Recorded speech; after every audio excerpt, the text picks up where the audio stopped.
Yeah, my family's been here for 400 years, and that's been a big deal for us because for me, I don't really think of this continent as having that many borders. We were here before this became the United States, and to me, one of the things that I look at from a history standpoint is the blending of history on this part of the hemisphere. To me, that's an important thing, all the way from the North Pole all the way down to the Antarctic. In that South America and Central America and North America, to me, I just see it as a geological spot. I understand there's countries, there's some logic behind that, but for me, it's not really about the idea of borders, because I think we're all related in many ways. So both culturally and socially, and that to me is an important part of it. And so for me, related to the chairs, part of one of the reasons why I wanted to do this with so many centuries of chairs that are just, they're not art objects for me, they're things I get to sit in all the time and enjoy life, and what everybody who comes to the houses gets to sit in. So that part's good. But for me, it's about saying, all of us on these continents, we all have a place to sit, and we're all able to stay. And to me, that's an important part of it. I think there's good lessons to learn about design and art and history. And for me, looking at something from the 1600s, I think that's an important part. Things from the 17th century are important because at that time when you're coming here and wanting to move to a new place, it's not so much always about art objects. It's about a comfortable place to sit so that you can enjoy being with your family and enjoy a meal. And to me, that's an important part of it. And so I don't really look at these things so much as art objects, but for me, I see it as looking at how the family has been connected.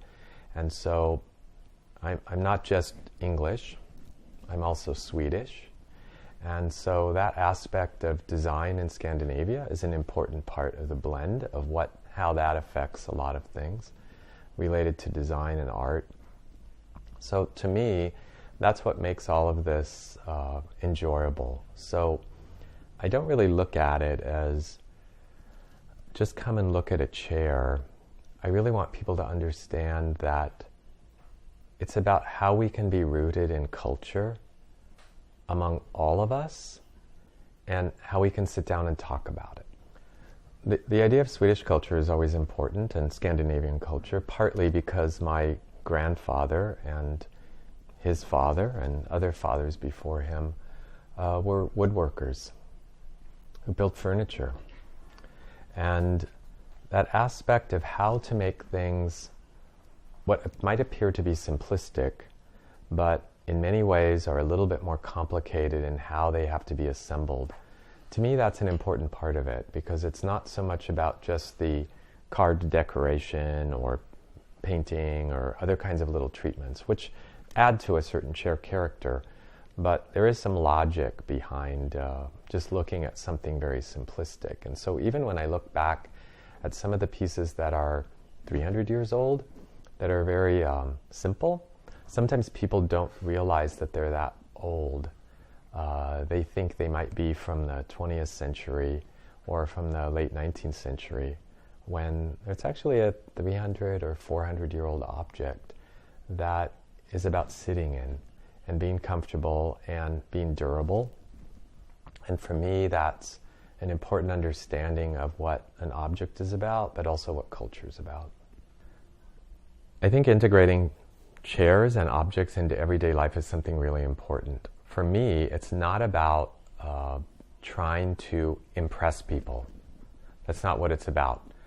I really want people to enjoy the objects in a way that they might never be able to do that when they're sitting at home, but to appreciate something that maybe they've only seen in books or in museums or in catalogs or whatever it might be, for them to be able to enjoy that object and learn what it's about, be amazed by how it was constructed, whether it was constructed this century or many centuries before, and how comfortable it can be to sit in.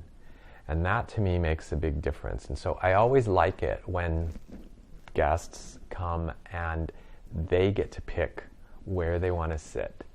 And then they're surprised about it because they never thought that that chair was going to be that comfortable, even though it might be something they've heard of or seen pictures of.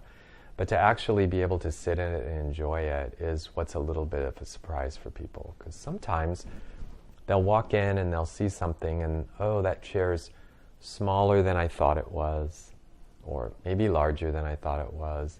It doesn't look as comfortable in person as I thought it was going to be until they sit in it. And then suddenly it's a completely different experience for them. For me, what's important about this exhibition is it's not just a display of chairs. This is really about taking the time to look how we as cultures throughout the world, can get together, sit down, relax, and talk, and learn more about each other in ways that doesn't really happen in so many other forms of media. And so be able to do this physically, to me, is a very important thing. And so it's a component of what was so important about this exhibition for me. Is, yes, it's nice when people want to come and look at chairs that maybe they haven't seen before and kind of understand design and those other things. But there is another component to this that's really, really important, which is how can we take a break, sit down with each other, talk about things, and see how our societies can continue to link arms, as we have for centuries, and become better acquainted, even at the very least. Beyond that, there's a lot more that we can do once we link with each other. But being able to sit down in comfortable chairs and enjoy that, to me, that's a really, really good first step in this. So for me, that's an important part of this installation, and I don't really treat this as an art collection as much. I treat it as objects that are usable, that we can contextualize in a way that then creates a message. And that to me is very, very important, especially now.